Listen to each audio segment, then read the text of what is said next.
wake that ass up. Early in the morning. The Breakfast Club. Morning, everybody. It's DJ Envy, Angela Yee, Charlamagne the Guy. We are the Breakfast Club. We got a special guest in the building. Who we got?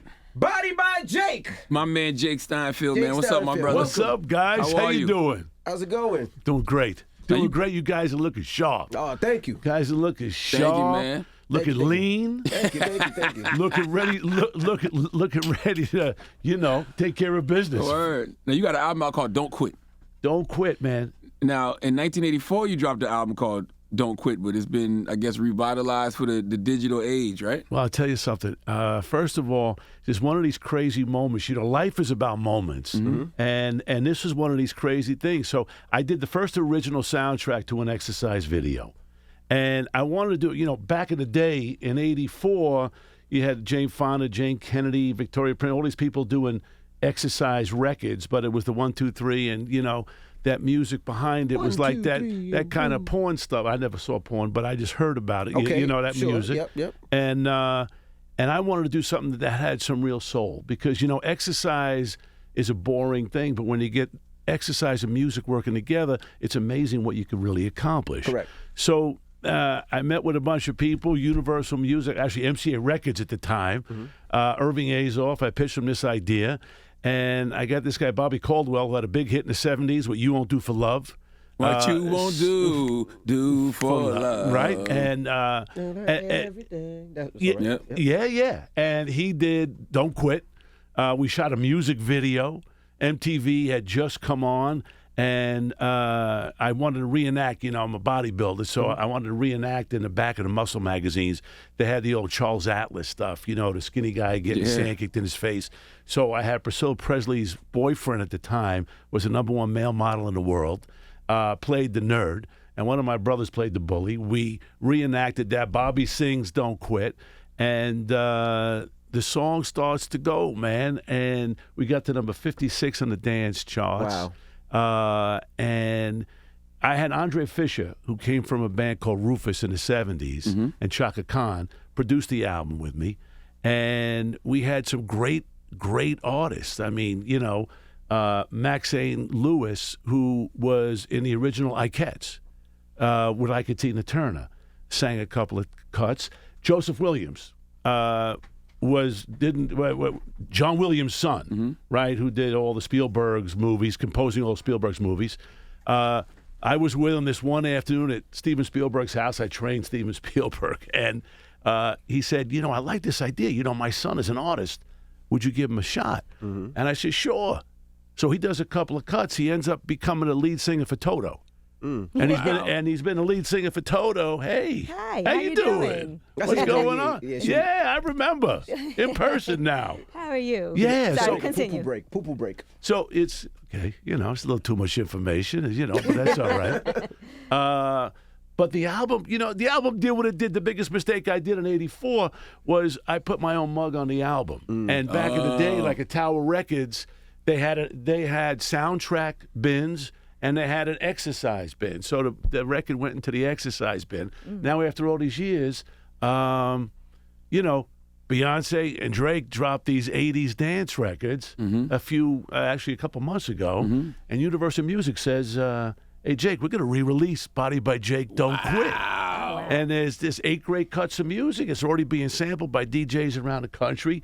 And it's sick. It's insane. They only put this album back out because of Drake and Beyonce bringing back that genre. That's amazing. And you didn't even think about doing that. I didn't think about it. They redigitized the video, which was really kind of fun to see again. And the music is, when you listen to it, man, the stuff holds up. I mean, Leslie Smith, who's got a beautiful voice. We did 2 Jimmy Cliff tunes, man. And That's my song. So for people that don't know know, it. some of the people that you train, who did you train? So people that out Well, there listen, I was the first guy to do personal fitness training and made it an occupation back in, like 1980s. 1980, man. Back when the dinosaurs still roamed the earth. But I trained guys like Harrison Ford for, Raiders of the Lost Ark. Okay. And, Steven Spielberg, Priscilla Presley, Bette Midler, Warren Beatty, all these guys, Madonna. Madonna still looks good. She does, man. And the interesting thing about it, man, look, I grew up here in New York. I was an overweight kid. I had a bad start growing up. You know, my dad bought me a set of weights when I was 13 years old, and it changed my life. And not only did the weights build my body, man, but it built my confidence and my self-esteem. And, you know, when you have confidence and you have self-esteem, especially today, you know, you talk to a lot of kids and, you know, Charles, you talk a lot about mental health issues. If you think about this for a second, you know, the greatest antidepressant is if you're anxious, if you're stressed out, if you're angry, if you're sad, if you're mad, exercise. Yeah. Just get your body moving. It's amazing what happens when you get those endorphins going. And it's not about, you know, go online, look at all these influencers and stuff, got 20 million followers, but what are they really humping? What are they selling? It is as simple as you making a decision. Like I know you with your wife, with Jess, and the kids, you talk a lot about decision making about, and I talk with my kids. If you have to think about something too long, probably something you shouldn't be doing. Let me ask you That's this. real. What do you think That's real. about nowadays? People just getting things like getting their abs, you know, the abs done and the sculpting and the waist trainers and... Listen, that's what makes horse racing, you know, and you got to find something that works for you. There's all products. There's a million products out there. And there's something that I've always been very conscious of is to be authentic, and you can't buy trust. That's right. And I've been doing what I've been doing now for about 43, 44 years.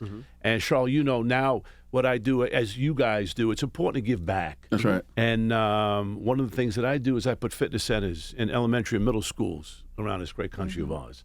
And How many you got, Jake? Tell them how many you got. I just come off the road on Friday with our 42nd state. Wow. And it was interesting because, you know, I'm now filling things in. So I was in Idaho, Nebraska, North Dakota, and South Dakota. Now, I've never been to any of those four states.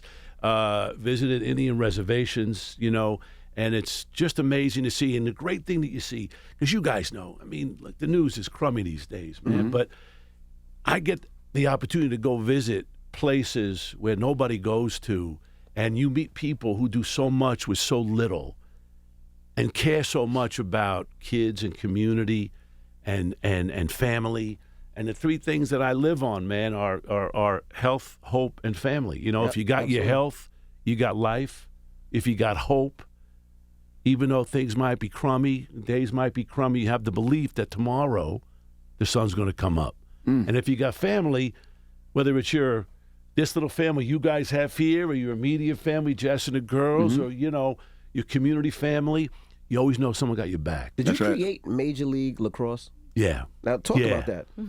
So, you know, basketball is my first love, man. I went out for the basketball team when I was in 8th grade because I'm just telling you now with family, I was a great damn basketball player. I'm just telling you that. Listen, I'm telling you I was great because my mother said, Jake, you're a great basketball player. Okay. And I really wasn't all that great. I love mother's love. I love the game, and I went out, it was the first time that I kind of put myself out there. And you know, once again, life's about moments, and this was one of those moments where I go out for the basketball team, and I get cut, and it was pretty devastating. And this kid that I knew gave me this poem, and I was not a school kid, you know, for any stretch of the imagination. And I put the poem in my pocket. I didn't know what it was about. It was called Don't Quit. And the last two lines of the poem, I just kept reading over and over again. Stick to the fight when you're hardest hit. It's when things seem worst that you must not quit. That's right. And it became a Bible verse to me. I trademarked the words Don't Quit in 1981. And I got started early, man. As I said, I was the first guy to do personal fitness training. Remember Ted Turner created cable news network. CNN gave me my first start doing the fitness break on cable news network and parlayed that sort of famous by association into television shows and books. And I created a television network called Fit TV in 1993, the first 24-hour linear fitness television network. Once again, because everyone says you can't. That's right. And you think about this in life, man. How many people tell you can't do something? And how many times do you listen to those people? Right. And unfortunately, sometimes it's the people closest to you who seem to be the most negative. Of course. And it's not because the fact that they want to see you lose. Some do, because they all believe too. A lot of people believe that, Charles, if you're successful, that means I can't be successful. And that's wrong, because there's plenty of room for everybody to succeed. There's plenty of room for Or it. sometimes people don't believe in themselves, or they're scared to do things, so they will discourage you. That's 100% right. And how many times, if you say, let's go down that road for a second, how many times do you have this incredible idea? You leave the show, you write something down, or someone's listening right now, and they're going to write something down and say, oh, I got this idea to do something. And they write it down, and they start getting all pumped up about it, right? They go to bed, they're pumped up. They wake up in the morning, and before they have their cup of coffee, they think of 1,800 reasons why they can't. And the whole thing, when it comes to, I'm a big believer in upward spiral of success, of believing that you can do something. So it's, how do you change the words I can't to I can, right? How do you do that? And that's just one step at a time. And my go-to thing is always exercise.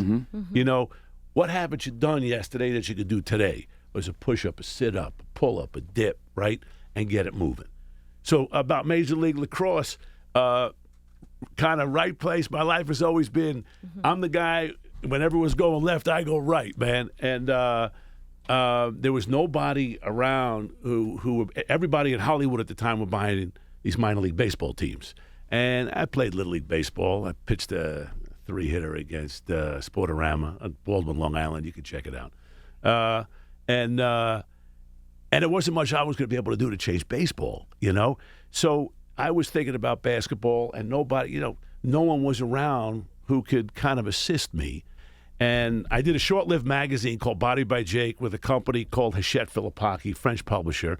And I had 6 weeks to go, and you guys know about sponsors and ads and stuff. I had 6 weeks to go before my first issue was coming out. I had no advertisers. And I'm back in the day, there was no Google, there was none of this kind of stuff. So you read every magazine, Advertising Age, Adweek, Variety, whatever it was, and I called Dial In for Dollars. And I saw a name, I saw somebody, I recognize that name, I'll call him, and I recognized this guy's name, right? His name was Dave Ropes. He was head of marketing at Reebok back in the day. Paul Fireman signed my first endorsement deal in 1981 at Reebok. And I remember this guy when I did Fit TV. This guy, Dave Ropes, was there, and I just read he became the CMO at Ford in Detroit. And I said, I'm going to give him a call. And I called Dave Ropes on the phone, and I say, Dave, it's Jake. I said, congratulations, brother. He goes, thanks a million. I said, I got this new magazine. I need 5 pages.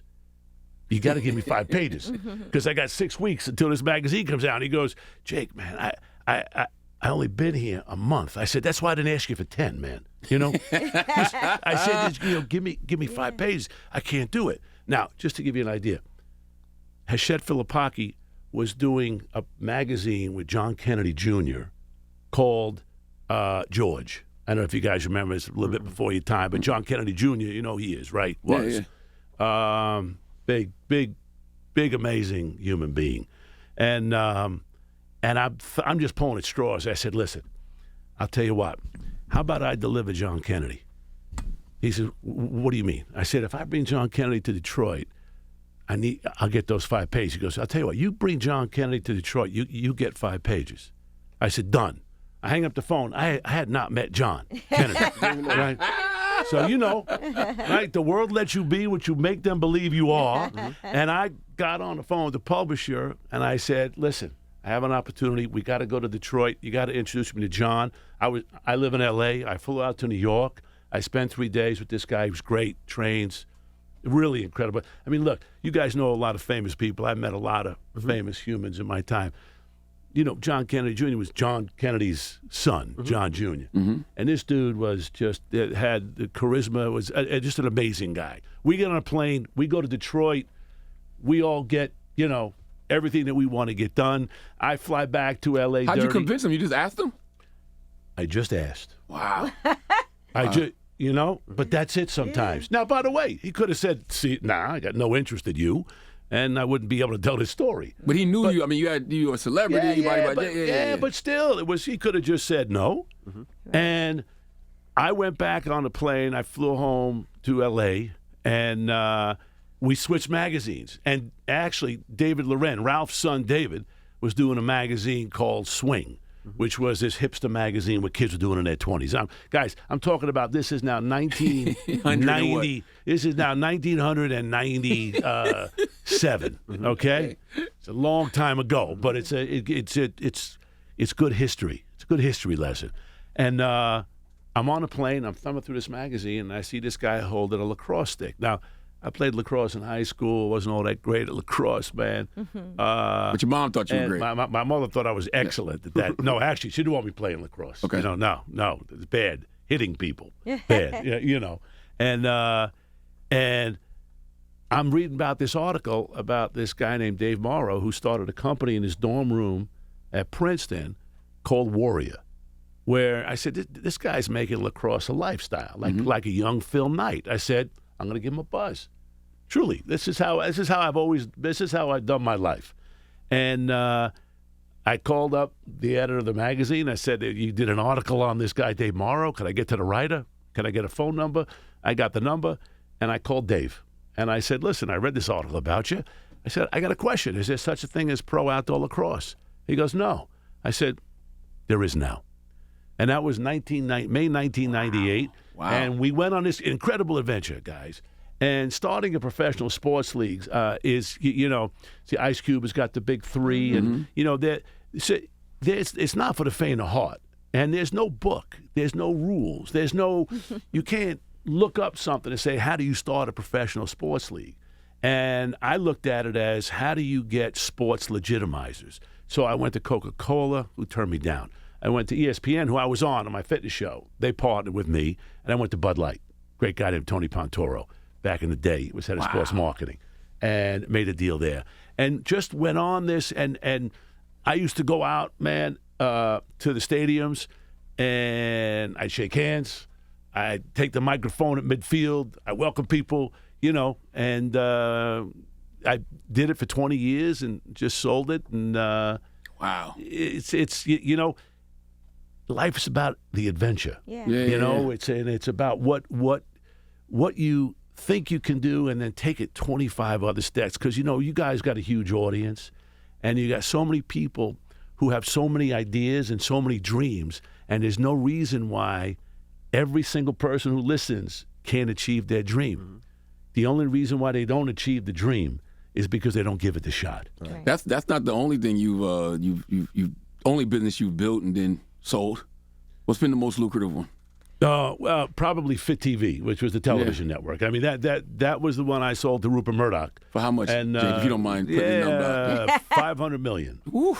And that was the reason why back in the day I wanted to buy an NBA team. That's what I wanted to do. And why didn't that happen? There was nobody around. I didn't have any mentorship. Back in 1997, 98, everyone, like I said, were buying minor league baseball teams, and it wasn't what I was interested in doing. Mm-hmm. So it was just one of those moments, and I ended up founding Major League Lacrosse, and that was one of those insane adventures. Which every time down the road, it's just about taking shots. Mm-hmm. I was talking to my kids about that last night. It's like, Charles, you and I were talking about now the fitness business. Mm-hmm. And I think there's a huge opportunity for what you do, especially with mental health and all the challenges that people have with mental health, how exercise can become an integral part of, man, just giving you the ability to have the power to feel good. All right. Mm-hmm. I'm gonna let my wife and Tony handle that. My wife and Perm. Yeah, they're gonna handle that. Perm straighten things out. That's right. Perm get you straight. That's right. Perm get you straight, that's man. Right. And you're the chairman of the National Foundation for Governors Fitness Councils, right? Yeah, man. I started. I actually started in California. Arnold Schwarzenegger, who I go back a long time with, when he became governor, named me chair of the Fitness Council in California. And, look, like I told you guys, I was this overweight kid. And growing up, we took the President Kennedy's fitness challenge, which if you get the 100 percentile, you get a patch on your gym shirt, man. Mm-hmm. And I would tell people, I ran a 50-yard dash in 3 days. Wow. You know, so it wasn't set up. It wasn't. I know it's the morning, guys. I know it wasn't set up for overweight kids or kids who weren't in shape. These programs were designed for kids who were in shape, and it was more demoralizing for kids who weren't in shape. Yeah. So I remembered it, guys. These are things you kind of keep in your head where your friends make fun of you and all that stuff. And how many times does that happen in your life? And how do you turn it around in a positive way and do something about it? So I always said that when I started to become successful with Body by Jake, I said, I want to turn this thing around and I want to give back. So when I became chair of the Fitness Council in California, I had this idea to do this Governor's Fitness Challenge, which was to get kids active 30 to 60 minutes every other day for a month, and do whatever you want to do. You could jump rope, you could take a walk, but get your moms and dads and grandmas and grandpas and aunts and uncles involved. And I partnered with General Mills. I partnered with Blue Cross Blue Shield of California. And I created this sort of certificate of completion that Arnold and myself signed, and you got a patch. So in 2006, we had 10,000 California kids take the challenge.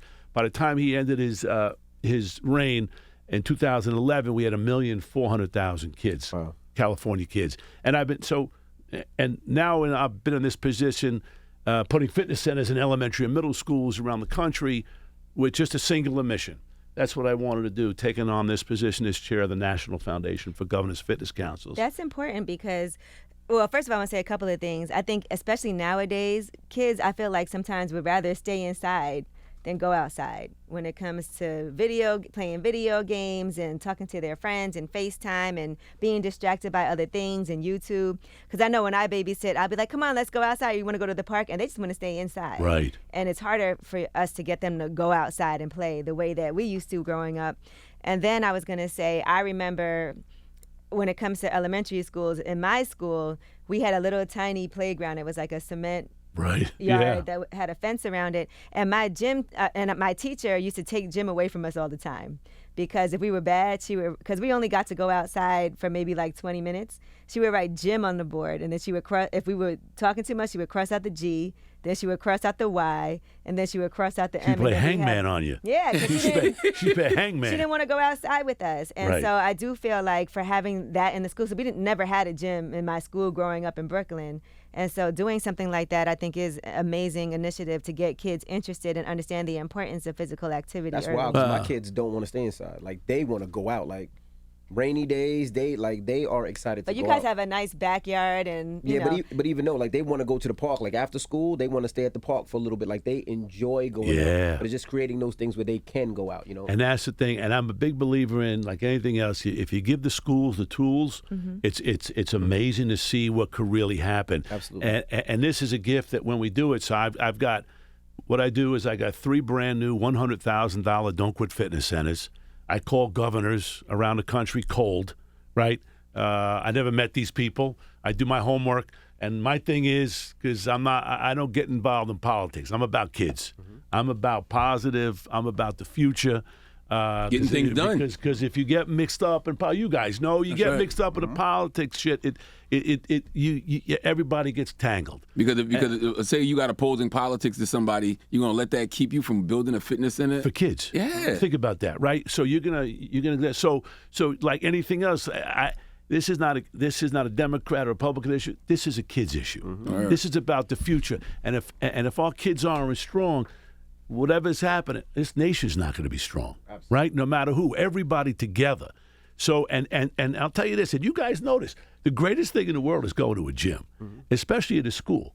No matter what color you are, man, someone is struggling on a bench, someone comes behind them and spots them, someone doing a pull-up, stories that come out. So I call these governors cold, and I say I got 3 brand new $100,000 Don't Quit Fitness centers. We do this contest, right, where it's just for elementary and middle. And the reason why is because I think that kids in that age are still in that Gumby-ish stage. They're still like sponges. And most high schools and junior high schools, they have gyms already because they got football teams. They do. They got football, but they don't let all the kids train. And that's another whole for another time. But here what I say is, if you get this award, if you get this gift, it's not a grant. You guys know politics. So there's grants, and there's gifts. That's right. I'm in the gift giving business. Think of like your grandma and grandpa That's right. giving you a gift. No strings attached when that happens.